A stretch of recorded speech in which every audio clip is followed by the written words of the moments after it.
Class में आपका हार्दिक स्वागत, अभिनंदन। आज कक्षा 9 के गणित विषय में अध्याय 7 के अंतर्गत त्रिभुज के बारे में अध्ययन करने जा रहे हैं। तो आइए इसके बारे में थोड़ा आइडिया ले लेते हैं। सबसे पहले तो त्रिभुज शब्द आता है, तो त्रिभुज शब्द को डिफाइन करने के लिए अपन ऐसा समझ सकते हैं कि तीन भुजाओं से घिरी बंद आकृति को त्रिभुज कहते हैं। ये तो होगी त्रिभुज की परिभाषा। अब शब्द लेते हैं सर्वांशम, और इस सर्वांशम गुण को सर्वांशमता के नाम से जाना जाता है। तो इसको डिफाइन करने के लिए, इसको परिभाषित करने के लिए आइए समझते हैं। सबसे पहले कोई भी वस्तु होती है तो एक होती है समरूप, एक शब्द होता है सर्वांशम। समरूप का मतलब एक उदाहरण से मैं समझाना चाहूंगा। एक छोटे बच्चे का हाथ और एक वयस्क का हाथ दोनों समरूप है, यानी कि उसका आकार अलग है, उसकी शेप है, आकृति है, वो समान है। ये तो हो गया समरूप शब्द का। ये इसको कंपैरिजन में समझने के लिए ऐसे मैंने इसको परिभाषित किया। अब लेते हैं सर्वांशम, अपने सिलेबस में है वो समझते हैं। सर्वांशम शब्द का अर्थ देते हैं तो इसके अंदर कोई भी वस्तु, किसी भी वस्तु के अंदर इसको अप्लाई किया जा सकता है। एक उदाहरण के रूप में मैं ले रहा हूं, पीपल का सेम आकार का दो पत्ते, तो इनको अपन कह सकते हैं दोनों सर्वांशम है। दूसरा उदाहरण, मेरे ये जो हाथ दिख रहा है ये, और उसके साथ में दूसरा हाथ दिख रहा है, ये दोनों सर्वांशम है। कैसे इसको समझते हैं? देखिए, ये मेरा हाथ है, एक हाथ है, दूसरा हाथ इसके ऊपर रखते हैं, इसको 90 डिग्री पर देखते हैं तो एक हाथ ही दिखाई देता है। तिरछा नहीं देखना है, इधर नहीं देखना। आपको 90 डिग्री पर देखते हैं तो ये एक हाथ की हथेली, एक हाथ की हथेली दूसरे हाथ के ऊपर रखते हैं तो ये एक ही दिखाई देते हैं। कहने का मतलब है कि एक वस्तु के ऊपर दूसरी वस्तु आने पर, उसको 90 डिग्री देखने पर उसमें एक ही दिखाई देती है। अर्थात एक वस्तु दूसरी वस्तु को पूर्णतया ढक लेती है, तो दोनों वस्तुएं आपस में सर्वांशम होती है। अपने सिलेबस में यहाँ पे त्रिभुज का है, तो त्रिभुज की बात करेंगे। एक त्रिभुज, एक दूसरा त्रिभुज है। एक त्रिभुज दूसरे त्रिभुज पर रखते हैं तो पहले वाले त्रिभुज को दूसरा त्रिभुज या दूसरे त्रिभुज को पहले वाला त्रिभुज पूर्णतया ढक लेता है, तो दोनों त्रिभुज सर्वांशम कहलाएंगे। अब इसको ऐसे समझ सकते हैं, इसके जो नियम है, इसके जो रूल है, वो इसको ऐसे समझ सकते हैं। सबसे पहला नियम है वो ट्रिपल एस का है। ट्रिपल एस का मतलब एस स्टैंड्स फॉर साइड, मतलब भुजा है। एक त्रिभुज की तीनों भुजाएं दूसरे त्रिभुज की संगत तीनों भुजाओं के समान है, तो दोनों त्रिभुज सर्वांशम कहलाते हैं। जैसे एक त्रिभुज एबीसी लिया, दूसरा त्रिभुज पी क्यू आर लिया, ये एबीसी है। तो इसमें ये जो भुजा है एसी, वो पी आर के इक्वल है। ये जो भुजा है बीसी है, इसमें क्यू आर भुजा के बराबर है। तीसरी भुजा है वो एबी है, इसमें क्यू आर के बराबर है। तो दोनों त्रिभुज सर्वांशम हैं। ये सर्वांशम का संकेत है, जिसको दो बराबर की लाइन एक इस तरह से आकृति है, ये दोनों त्रिभुज सर्वांशम है। ये तो नियम हुआ ट्रिपल एस का। इसके आगे वाला नियम है वो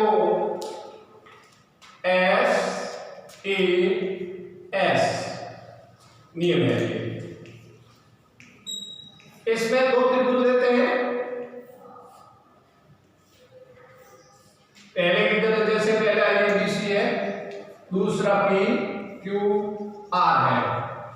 इस नियम के हिसाब से ये भुजा है, ये कोण है, ये वापस भुजा आ गई। तो एक त्रिभुज में मान लेते हैं जो B है वो कोण इसका Q के कोण के बराबर है, और पहली भुजा है वो ये AB है इसकी, तो इसकी PQ है। दूसरी भुजा BC है, तो इसकी QR भुजा के बराबर है। यानी कि इसको ऐसे कह सकते हैं, एक त्रिभुज में तीनों दो भुजाएं और बीच वाला कोण, दूसरे त्रिभुज के दो भुजाएं उनके मध्य का कोण उनके संगत भागों के बराबर है। तो ये नियम कहलाता है SAS नियम। इसके अगले वाला जो नियम पढ़ते जा रहे हैं वो ये है, ये हो गया, ये हो गया, ये लेते हैं। एक त्रिभुज है जिसमें ASA नियम है। इसमें ये जो भुजा है ये इसकी BC है, और इस त्रिभुज की है वो QR भुजा है। इसमें जो BC का जो नाप है वही इसमें QR का है। अब इसके अंदर इसमें यहां वाला कोण ABC और इस त्रिभुज का कोण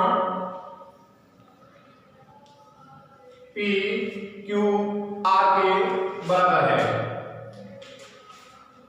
थर्ड जो इसका कंपोनेंट है वो त्रिभुज ACB है। इस त्रिभुज का कोण है वो PRQ है, वो बराबर है। ये इसके संगत भाग कहलाते हैं।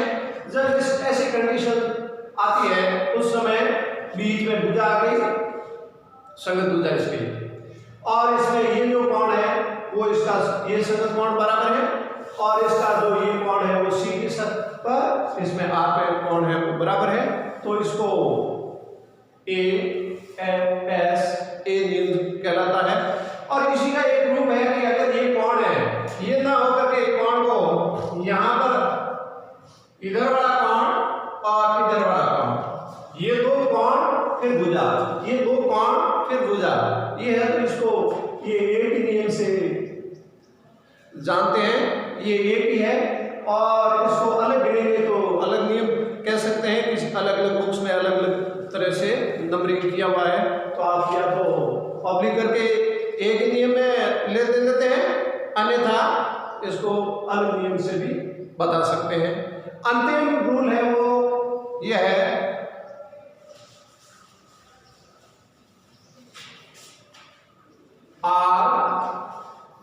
RHS ये नियम है।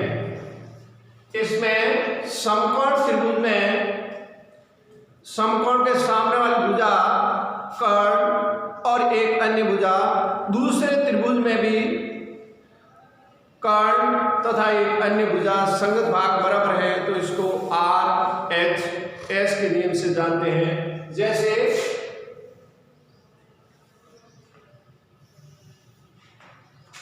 ABC है त्रिभुज, समकोण त्रिभुज, इधर है समकोण त्रिभुज PQR।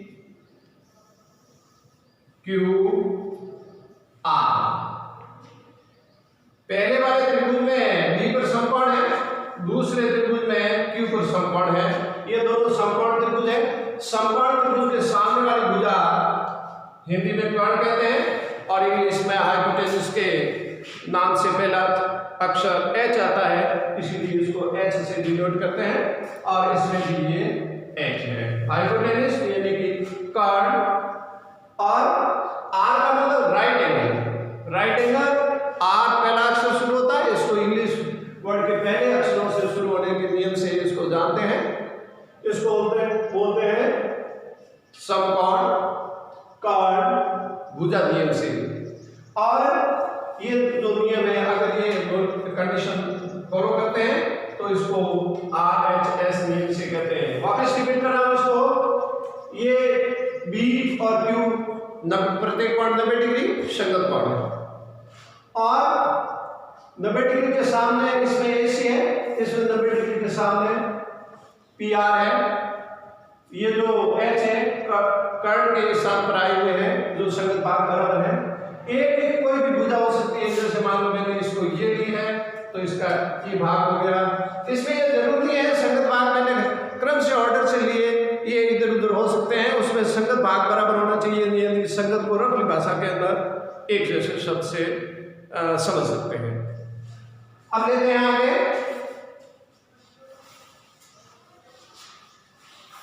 एक्सरसाइज 7.1 का पहला प्रश्न। इसमें ये आकृति दे रखी है,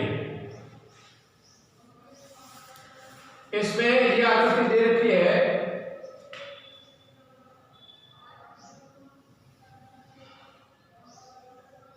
प्रश्न संख्या 1 के अंदर ये आकृति दे रखी है, इसके अंदर एक चतुर्भुज है, उसका जो नाम है वो ये है। यहां A लिखा है, यहां पे B है, और ये है C और ये है D। एक चतुर्भुज दे रखा है प्रश्न संख्या 1 में, ABCD, या यूं कह सकते हैं ADBC एक चतुर्भुज है जिसमें ये दिया हुआ है, ये दिया हुआ है जितना AC है, जितना AC है उतना उतना AD है। AC ये भाग है और उतना उतना भाग है ये है AD है, ये दे रखा है। और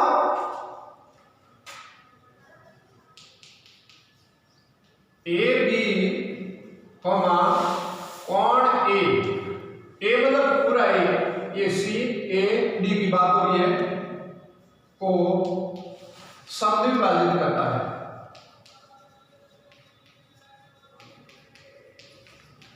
समद्विभाजित करता है, अर्थात ये लिख सकते हैं इसमें कोण CAB,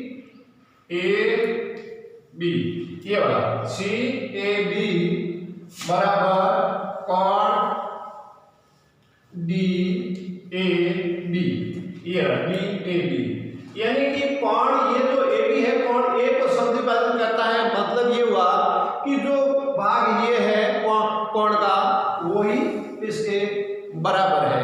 ये दे रखा है, एक कोण दे रखा है और एक भुजा दे रखी है। अपन को प्रूव ये करना है, सिद्ध करना है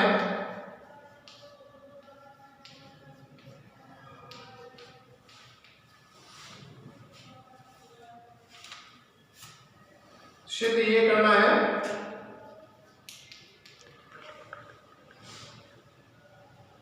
त्रिभुज ABC सर्वांशम त्रिभुज ADB।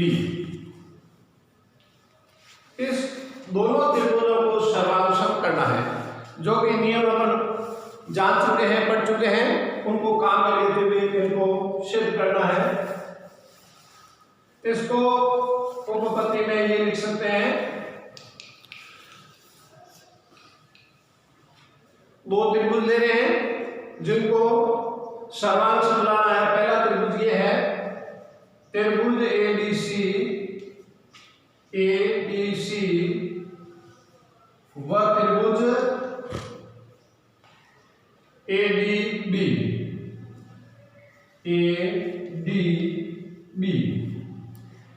इन त्रिभुजों के अंदर बात करते हैं अपन सर्वांशम करने के लिए। तो इसमें ये काम लेते हैं, देखिए दे रखा था ये जितना AC है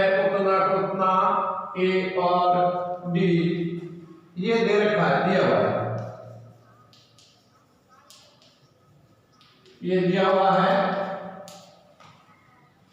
साथ ही कोण CAB बराबर कोण DAB, ये वाला कोण और ये वाला कोण, यानी कि कोण ए को AB शब्द विभाजित करती है, मतलब ये कोण बराबर ये कोण, ये भी दे रखा है, ये दिया हुआ है। अब एक अपनी तरफ से वो बात बतानी है, वो ये है कि इसमें देखिए ये बड़ा त्रिभुज की बात होती है, त्रिभुज ABC है और त्रिभुज ABD या ADB है। इसमें है एक चीज, एक भुजा और ये भुजा, जितना AC है उतना AD है, और ये कोण और ये कोण बराबर है।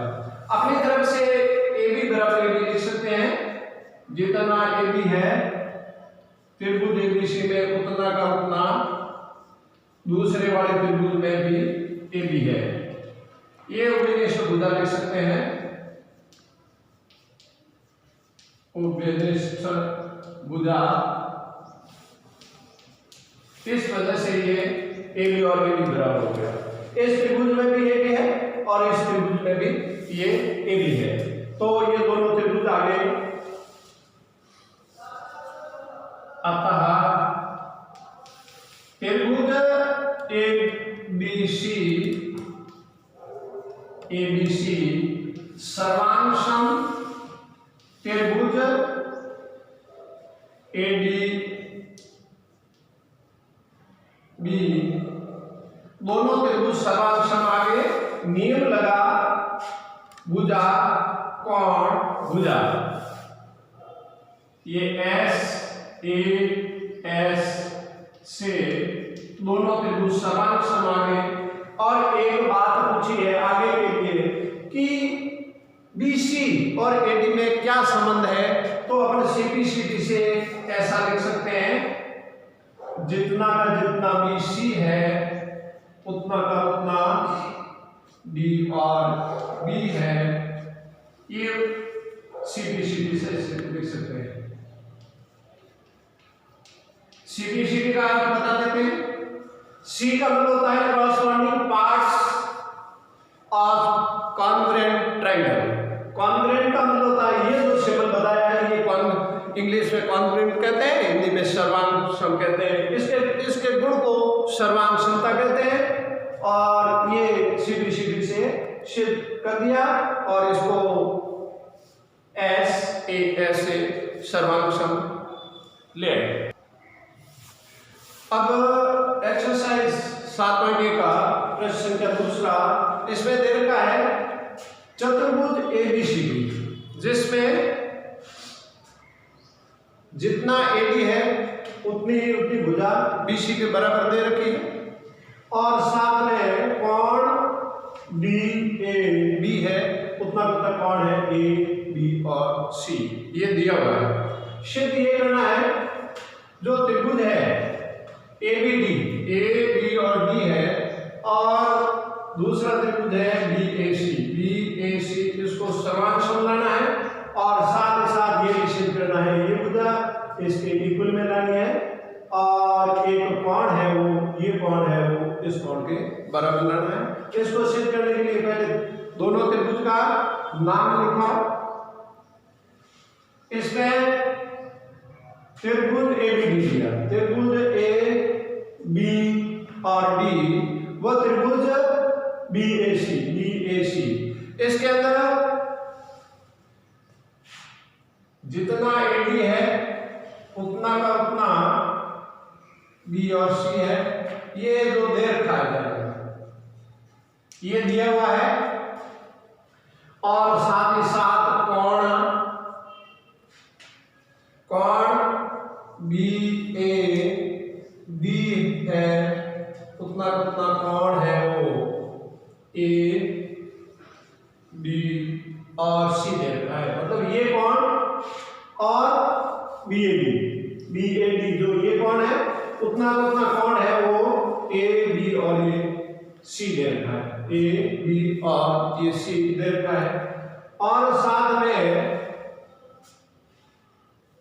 ए बी है उतना का उतना ए बी, इसको उपनिष्ठ भुजा से उपनिष्ठ भुजा, ये इसका कारण हो गया, और जो ये कोण था वो दिया हुआ है। ये तीन चीज आ गई, ये किनारे वाली ये भुजा आ गई और बीच वाला कोण आ गया, इन रेखा और इस रेखा के बीच वाला ये कोण आ गया, इस रेखा और इस रेखा के बीच वाला कोण बराबर दे रखा है 2 नंबर में, और जितना ए बी है इसमें भी इस त्रिभुज के अंदर ये जो त्रिभुज दिख रहा है इस त्रिभुज के अंदर ए बी है, ये इस त्रिभुज के अंदर भी ए बी है, ये उपनिष्ठ भुजा हो गया। अतः त्रिभुज ए बी डी सर्वांग समत्रिभुज बी ए सी, ये सर्वांग सम हो गए, इसमें हुआ था एस ए एस से हो गया, भुजा कोण भुजा से दोनों त्रिभुज सर्वांग सम हो गए, और सर्वांग सम हम जानते हैं कि सर्वांग सम त्रिभुजों के संगत भाग होते हैं वो बराबर होते हैं। तो इसके संगत भाग में ये जो कोण बराबर दे रखा है इसके सामने वाली ये भुजा, और ये जो कोण दे रखा है इस भुजा के सामने वाली ये भुजा, ये बराबर है। तो ये आ गया बी डी है उतना का उतना, बी डी है उतना का उतना ए सी आ गया। उसके साथ में एक जो कोण है वो ये है कोण ए बी डी, कोण ए बी डी बराबर कोण A B D, A B और डी है उतना का उतना कोण है वो बी ए सी है, बी ए सी, ये दोनों सीधी सीधी से आ गए, ये दोनों सीधी सीधी से भाग इक्वल आ गए। इसका वापस समझा रहा हूं ए बी डी का, ए बी डी जो ये भाग है यानी कि इसके सामने वाली भुजा के सामने वाला ये कोण है, और इसमें ए बी डी की बात हो रही है, तो ए बी डी की बात हो रही है, तो ए बी डी है ये जो इक्वल भाग है जो शुरू में दे रखा था, इसके जस्ट सामने भुजा यहाँ पर आकर के एंड हो रहा है ये कोण, और जस्ट इसके सामने वाला संगत भाग का मतलब होता है एक जैसा, दोनों यहाँ मीट कर रही है, तो ये वाला एंगल दोनों इक्वल है, सीधी सीधी से इधर सीधा।